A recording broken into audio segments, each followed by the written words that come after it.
Родить здорового ребенка при современной экологии, нынешних нравах и образе жизни, по словам специалистов, дело довольно непростое. Медицинская практика показывает, что порой даже у совершенно здоровых пар появляются на свет дети с физическими и психическими отклонениями. Поэтому процесс подготовки супругов к зачатию здорового младенца в первую очередь включает в себя осознанное решение стать родителями. Обязательная практика – полное обследование организма будущей мамы, а при необходимости и папы, выявление и лечение заболеваний, которые могут отрицательно сказаться на здоровье будущего малыша и способности матери выносить и родить. Исходное состояние женщин наших и мужчин даже оставляет желать лучшего. Очень много экстрагенитальной патологии. Поэтому надо будет пройти особенно, сначала обратиться к терапевту, пройти все обследования у терапевта. Терапевт после своих обследований может направить к узким специалистам. Если по какой-то причине у женщины все же произошел выкидыш, то во избежание рецидива необходим 6-месячный курс лечения и восстановления под наблюдением врачей.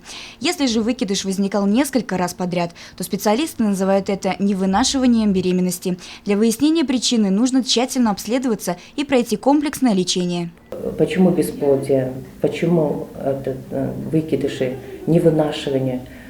Опять-таки причин – это первая инфекция.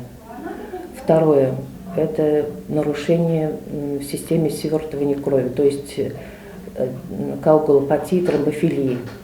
Они бывают приобретенные и врожденные. Быть мамой значит дать жизнь новому человеку, беспомощному крохотному ребенку, хранить эту жизнь от угроз внешнего мира до тех пор, пока маленький человек не станет большим и сильным. Поэтому после родов матери малыша необходимо также соблюдать ряд правил. Как утверждают медики, и во время беременности, и после нужно придерживаться правильного питания, принимать витамины, особенно внимательно относиться к личной гигиене, избегать общения с больными. Кормящая мама, она должна соблюдать особый режим питания. Теперь то, что доходит до нее, передается через грудное молоко ребенку. Только вчера мы вернулись с большой конференции, где с высокой трибуны было сказано, что мама каждая должна питаться этнически. То есть, если мы кушали всегда в Башкирии мясо, рыбу, молоко, творог, сыр, чай с травами, значит, такое питание у мамы и должно быть и во время беременности, и после родов. Вообще, если мы хотим, чтобы наш ребенок развивался гармонично и в подростковом периоде не был привержен ко всяким разным влияниям наркомании, пристрастия к компьютерным играм, не было таких особенностей, значит, это все заглатывается внутриутробно. Семья – это первая школа жизни для нового, только что появившегося на свет человечка. Среда, в которой он учится использовать свои способности, чтобы понять внешний мир и справиться с его непредсказуемыми подарками.